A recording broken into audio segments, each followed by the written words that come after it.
Right here, we're along this stretch, overlooking the river. Gotta hike all this distance. Cross over the bridge, along here, pick up this trail, and back to here. Looks like about 3 miles to me, be my guess. All right, let's do this. 3 more miles to go, I hope. Just came down that little step back there. Man, every footfall is agony. Oh, this 3 miles can't pass quick enough for me. My feet are a wreck right now. Do your hiking when you're young, because when you get old, the mind and the heart may be willing, but the body isn't always. Going down a sketchy decline here. Roots. Thank God for trekking poles. Balance myself on the way down. I don't know if I got a bad fit on my hiking shoes or what, but my toes are jamming. I made sure to trim my nails really short before I left, but my toes are still jamming. It hurts. Crazy tripod tree here on the banks of the river.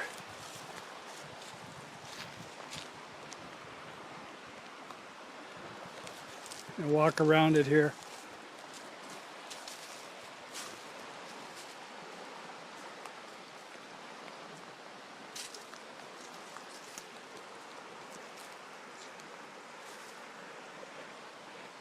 Three separate root things joining into one. Pretty cool. Stability, man. It's all about stability. Some pretty good turbulence going on right down here. All kinds of swirls and whirls and boils and eddies. It's springtime. The river's running high and full. If you look at the ripples and waves on that tree trunk down there, you see the current moving backwards from the main flow. Some nice pretty wildflowers growing here. Oh, columbines? You tell me. Anyway, I stopped here not for the columbines, but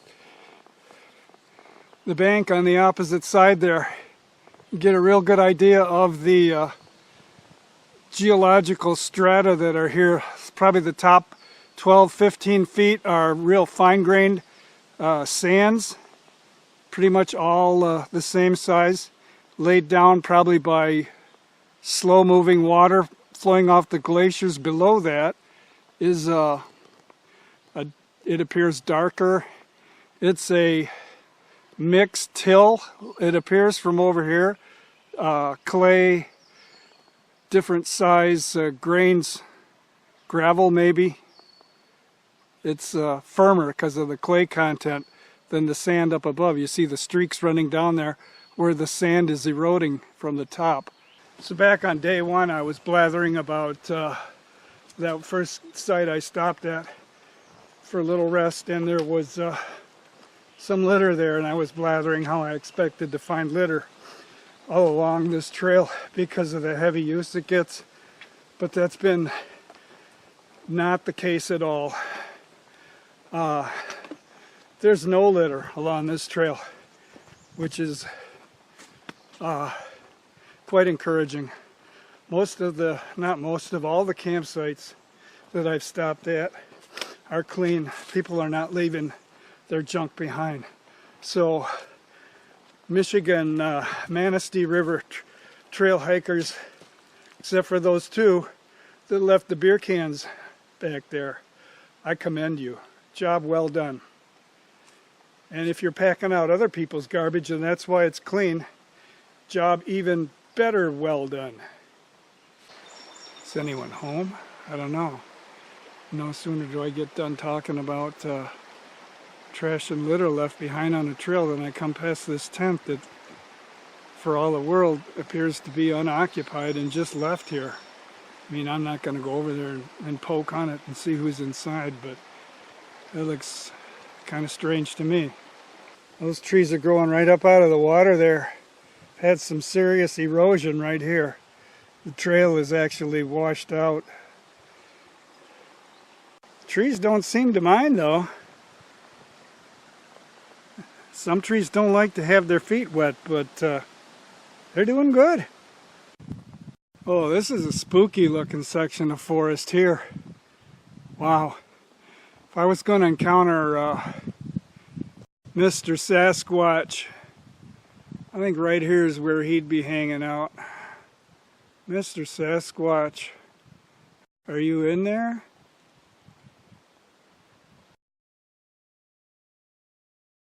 Look at that mire. Holy crap. And there's the reason why. Right there. It's a layer of clay that's forcing the water that is flowing through the soil. It's forcing the water out onto this trail. So there's supposed to be a waterfall along this trail, and I've seen videos of it. I'm not sure if this is it or not. I don't think it is. But you can see how the stream is plunging over a layer of clay there that looks like it barely erodes at all. There's the waterfall, a few hundred yards away from that other one. Dramatic, huh? We'll get down there in a sec. Looks like there's even an upper and a lower falls. I think this one wouldn't even be here if it weren't for that boulder lodged in there. And that ain't much of a falls either. 3 feet drop maybe. Some swift flowing water nevertheless. And it's pleasant enough. I'm not knocking it. I have to walk down in here just to see how gushy this clay is. Oh, sure hope I don't fall and slip in.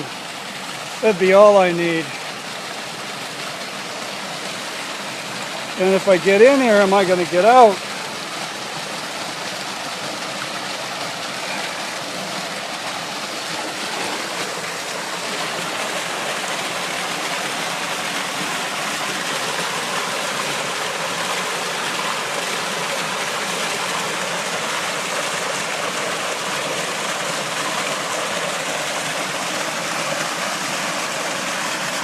It's firm, but it's not hard.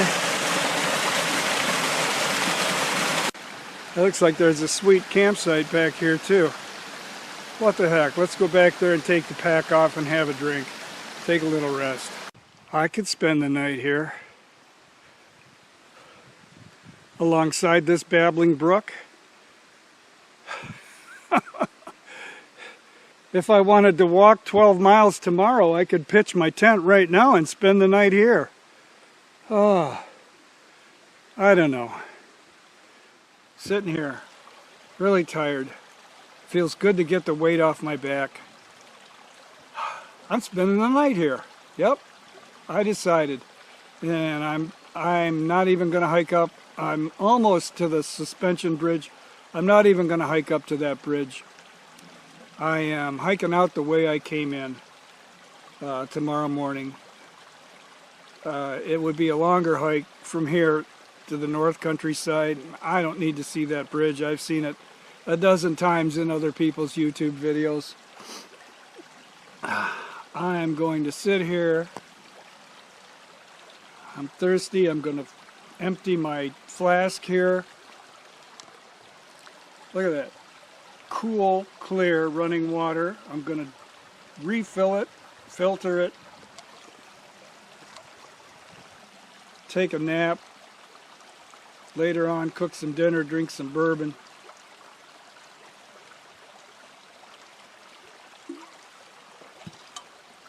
I'm done for the day. Well, maybe I just changed my mind. I just checked my GPS and just to see the total mileage And on the North Country Trail from where I came in off of Coates Highway, where I first started tracking, I've traveled 11.1 miles. So to go back that way is 11.1. But then I'd have to hike another 1.5 miles to get back to my truck. Now this whole loop is 23 miles. So either way I go tomorrow, if I go back the way I came, or if I go North Country Trail side, it's going to be around 11 miles. I don't know. Maybe I might change my mind. But anyway, I'm going to sit here and rest some more. Drink my water and refill at least. I just don't, this is such a nice site, and I just don't know what kind of site I'm going to have on the other side. I mean, this is idyllic.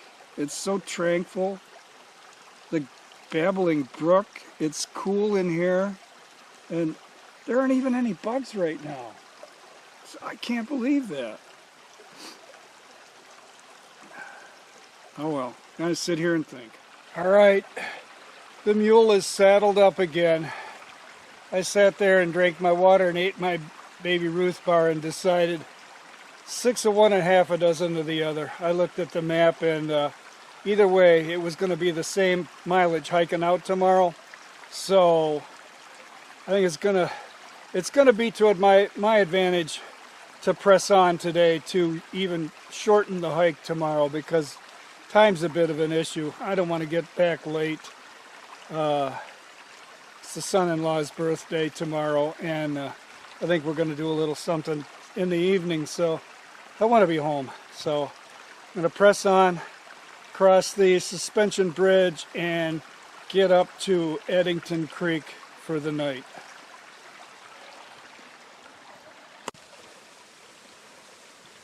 This is the description of the word gnarly right here.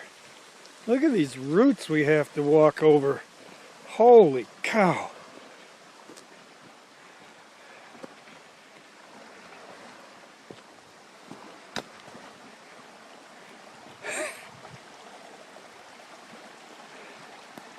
Oh.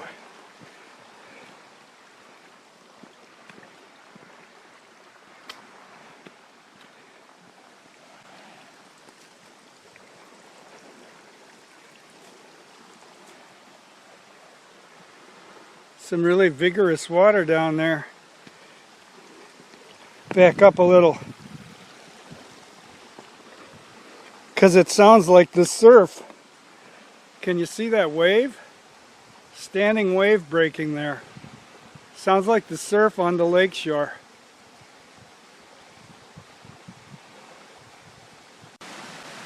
Boy, this whole region that I'm passing through right now is just cut with all these creeks flowing into the main stream there. Must have crossed half a dozen of them already. This one's flowing with some vigor.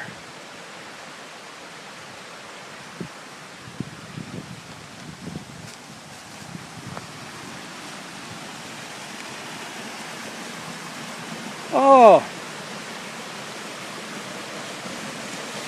maybe this is the world famous Manistee River Trail waterfall.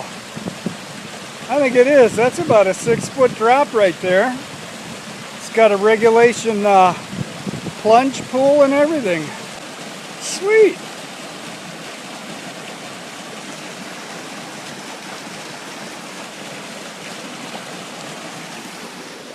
And the sign even says, "Water, fall.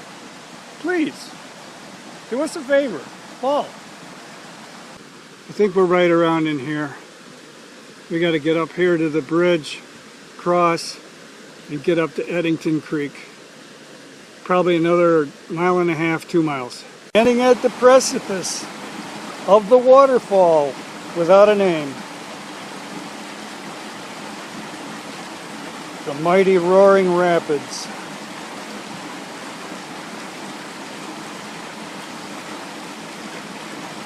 It is cool, I like it.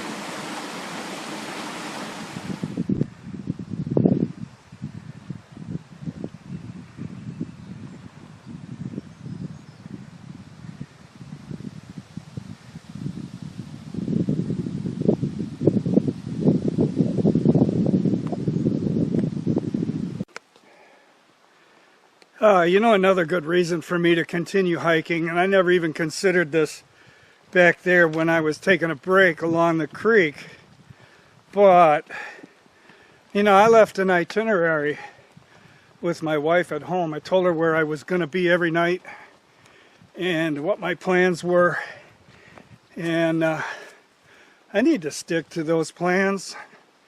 The last thing that needs to happen is if there should be an accident or either one of us has to get a hold of the other, and I'm not where I say I was going to be. And sure, I maybe, because cell coverage back here, I haven't even tried today, but it was virtually non-existent last night. And maybe I could get a hold of her and notify her of a change in plans, but it's more than likely I wouldn't. So press on, Mark. You can do it. Achy, tender feet and all. You gotta do it. It's another really good example of stratification of glacial deposits in that bank over there. You see the sandy top 15 or 20 feet of sandy soil on top of that darker layer of clay and till. 800 million years from now, when the continents have drifted and realigned, eons have come and gone, and that could be lithified, solidified into sandstone. That could be a cliff or an outcrop in some place like Moab is today. What do you think? This is the first stand of big tooth aspen I've passed through. It's been mostly mixed hardwoods or pine, cedar, or bottomlands. This is big tooth aspen. It's always dramatic because of its silvery gray bark. Really stands out in contrast to the darker greens. Big tooth aspen up here on the top of the bluff. I turn around 180 degrees, the bluff steps down, and we have a cedar swamp. Two ecosystems side by side.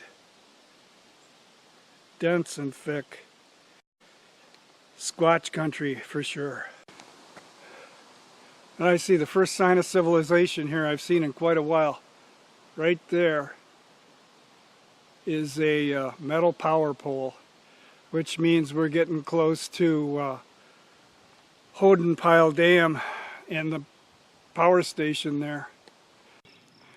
Yeah, power line cut. Wide swath right through the forest here. This is the last post till way over there on the other side of the river. Another woodpecker restaurant.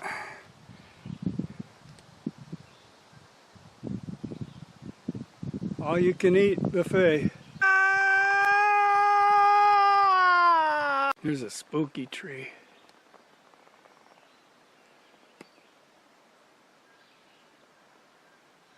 Arms all reaching out to grab you as you walk past.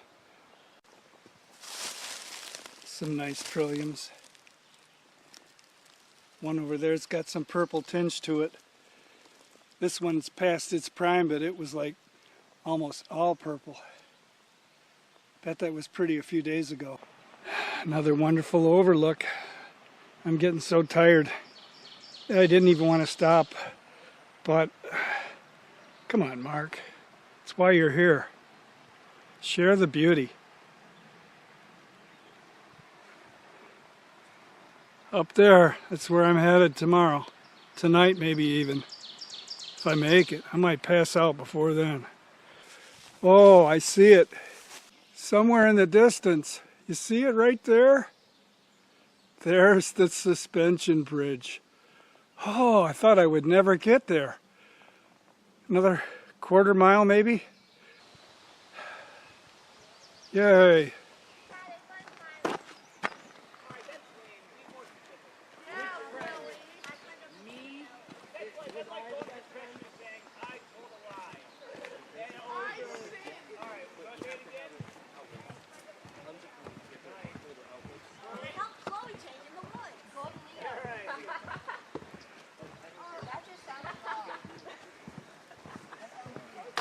Tyson, what you got from today?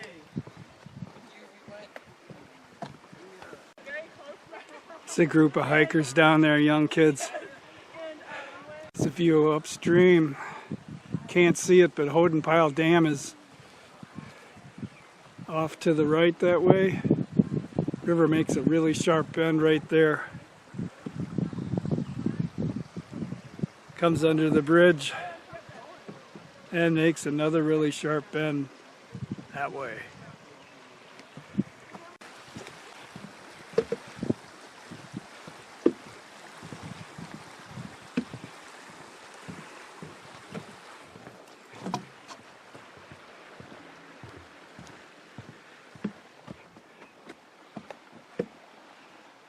And here's our first signpost, North Country Trail that way. We just got off the bridge. I think we have about another mile to go up this trail. And now we have white blazes marking the trail. This is Consumers Energy property and they're not allowing any camping here yet. I have to walk farther in before I reach campable area. Oh, it's a good thing I had some folks to talk to. I just met a couple other hikers on the route here, and confusing on this side, really confusing. I just come up the road here. The first part of the trail dumps you out into a lot, and there's no direction on which way you should go. You're left on your own guessing. So I had to ask a lady which way, and she pointed me up here. Here we go.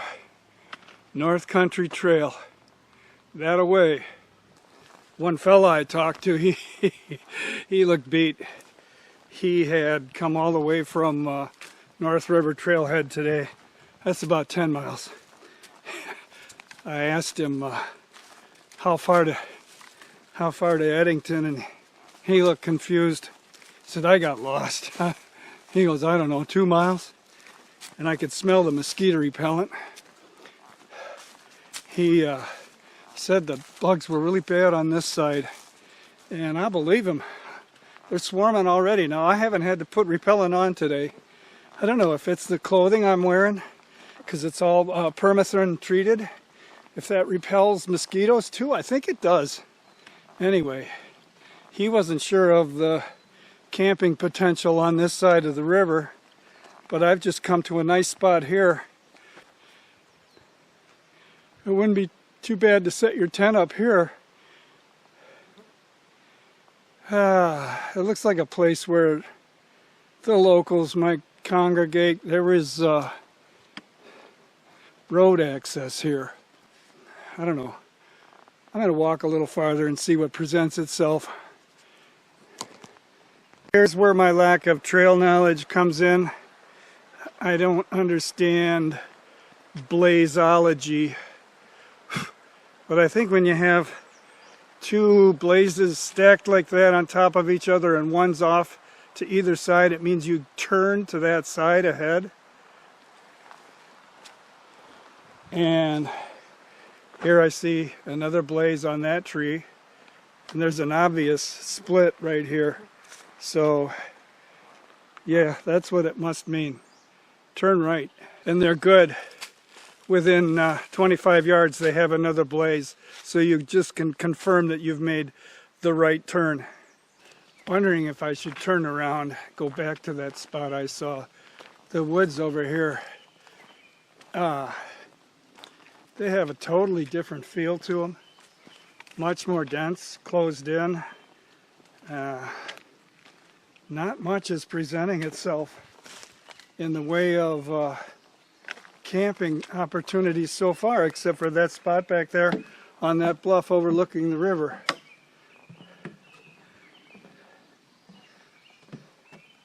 So I don't know if I continue on or keep my fingers crossed or what. Because the farther I go, the farther I get from that spot, and I may be left with poor choices. I didn't really like that spot though, because it was like Just anybody could come up there in the middle of the night. All right, I see my spot. Down this 2-track here, looks like a clearing. That's gonna be my bivouac for the night. I am so done walking, so done. It's gonna be good. I'm gonna sit down and drink that nasty Ham's beer before I do anything else. Oh yeah, ain't nothing wrong with this. Ain't nothing wrong with this.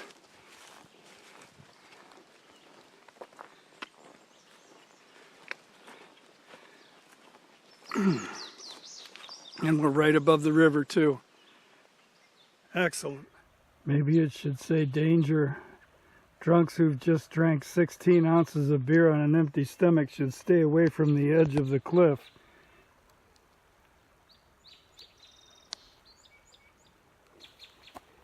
It's about 12 feet straight down. So here's tonight's entree. Texas State Fair chili from Packet Gourmet. I've heard nothing but good stuff about this freeze-dried meal here. It says trail food beyond your wilderness expectations. The two I've had so far on this trip have been very good, so everybody who eats this says it tastes great, and I'm looking forward to it because I am starved. So I'm going to get the water on here. I got my little alcohol stove there ready to fill and light, and ready to get some water boiling. Okay, Texas State Fair chili is done. I hope. I haven't tested it to make sure everything's rehydrated. It looks and smells awesome.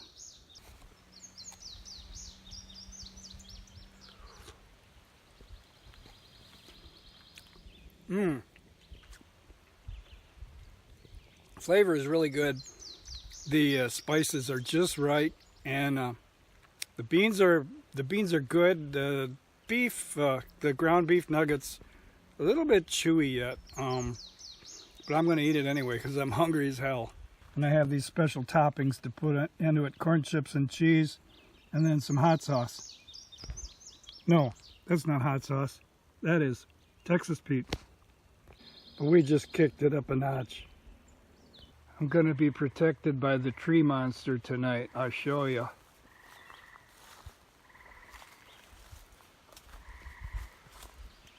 Look at that guy. He looks pretty mean.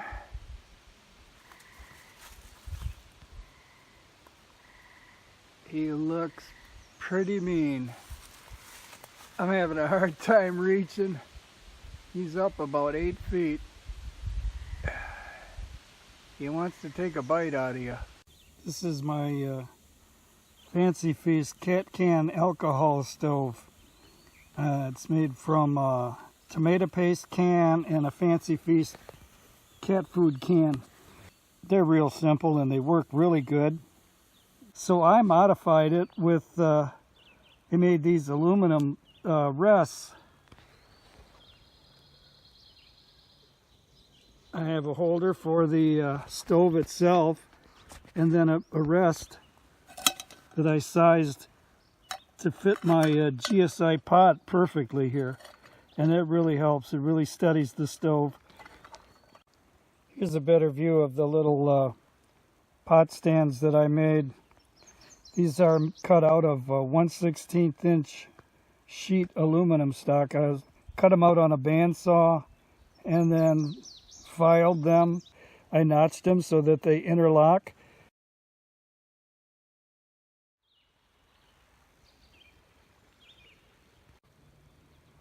Oh, we got about 15 minutes before the sun sinks below the ridge line of hills up there. So last nice warm light of the day.